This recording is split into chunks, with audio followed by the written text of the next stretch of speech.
Hello दोस्तों, नमस्कार। दोस्तों, सबसे पहले आप लोगों को नवरात्रि की बहुत बहुत बधाई।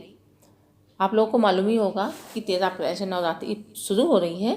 तो चलिए आज हम माँ दुर्गा के 9 रूपों की कथा जानते हैं। तो चलिए शुरू करते हैं।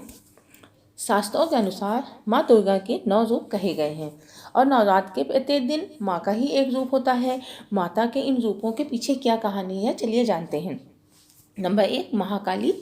प्राचीन समय की बात है। संसार में प्रलय आ गई और चारों ओर पानी ही पानी नजर आने लगा। उस समय भगवान विष्णु की नाभि से कमल की उत्पत्ति हुई। उस कमल से ब्रह्मा जी की उत्पत्ति हुई। विष्णु जी के कानों से कुछ मैल भी निकला था, जिससे मधु और कैटभ नाम के 2 राक्षस भी पैदा हो गए। मधु और कैटभ ब्रह्मा जी को देख उन्हें अपना भोजन बनाने के लिए दौड़े। ब्रह्मा जी ने भय के मारे विष्णु जी की स्तुति करनी प्रारंभ कर दी। ब्रह्मा जी की स्तुति से भगवान विष्णु की आँख खुल गई और उनके नेत्रों में वास करने वाली महामाया वहाँ से लोप हो गई। विष्णु जी के जागते ही मधु कैटभ उनसे युद्ध करने लगे। शास्त्रों के अनुसार यह युद्ध 5000 वर्षों तक चला था। अंत में महामाया ने महाकाली का रूप धारण किया और दोनों राक्षसों की बुद्धि को बदल दिया। ऐसा होने पर दोनों असुर भगवान विष्णु जी से कहने लगे कि हम तुम्हारे युद्ध कौशल से बहुत प्रसन्न हैं, तुम जो चाहो वह वर मांग सकते हो। भगवान विष्णु जी बोले कि यदि तुम कुछ देना ही चाहते हो तो यह वर दो कि असुरों का नाश हो जाए। उन दोनों ने तथास्तु कहा और उन महाबली दैत्यों का नाश हो गया। नंबर 2, महालक्ष्मी। प्राचीन समय में महिषासुर नाम का एक दैत्य था। उसने अपने बल से सभी राजाओं को परास्त कर पृथ्वी और पाताल लोक पर अपना अधिकार कर लिया था। अब वह स्वर्ग पर अधिकार पाना चाहता था, तो उसने देवताओं पर चढ़ाई कर दी। देवताओं ने अपनी रक्षा के लिए भगवान विष्णु तथा शिव जी से प्रार्थना की। उनकी प्रार्थना सुनकर दोनों के शरीर से एक तेज पुंज निकला और उसने महालक्ष्मी का रूप धारण किया। इन महालक्ष्मी ने महासुर का अंत किया, महिषासुर का अंत किया और देवताओं को दैत्यों के कष्ट से मुक्ति दिलाई। नंबर 3, चामुंडा देवी।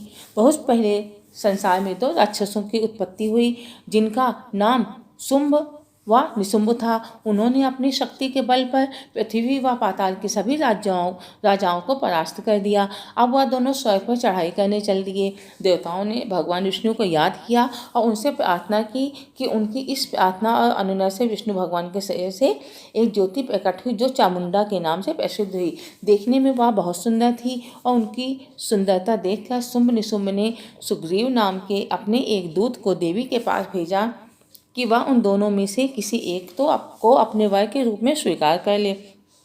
देवी ने उस दूत को कहा कि उन दोनों में से जो उन्हें युद्ध में परास्त करेगा उसी से वह विवाह करेंगी। दूत के मुंह से यह समाचार सुनकर उन दोनों दैत्यों ने पहले युद्ध के लिए अपने सेनापति धूम्रराज को भेजा, जो अपनी सेना समेत मारा गया। उसके बाद चंडमुंड को भेजा गया, जो देवी के हाथों मारे गए। उसके बाद रक्तबीज लड़ने आया।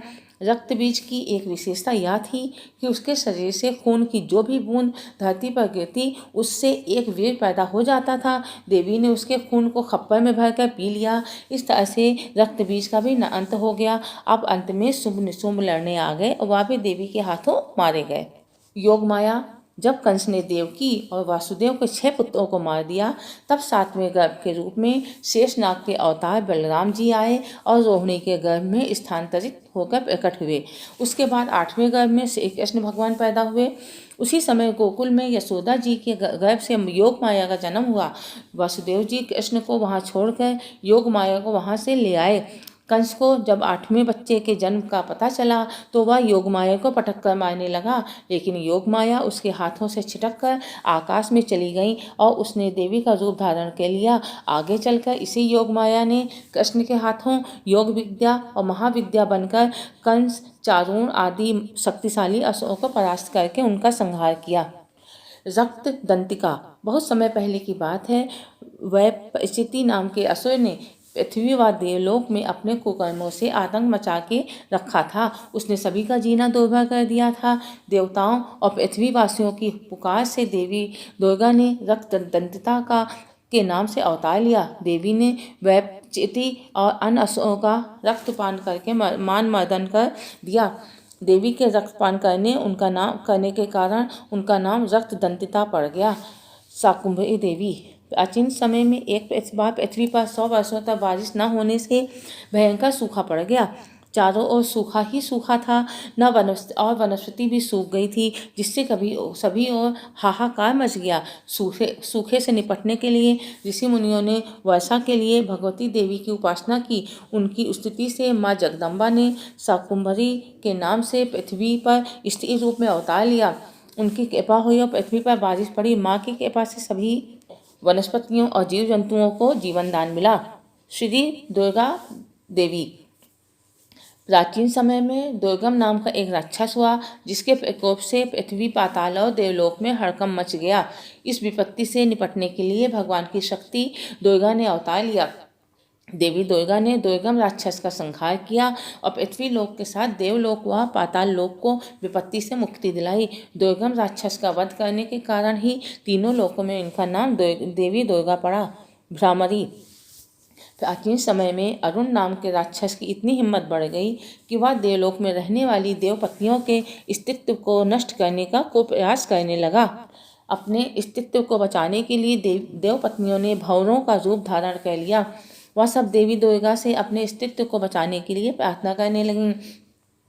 देवपत्नियों को दुखी देख माँ दुर्गा ने भ्रामरी का रूप धारण किया और अरुण राक्षस के संहार के साथ उनकी सेना को भी नष्ट कर दिया। चंडिका।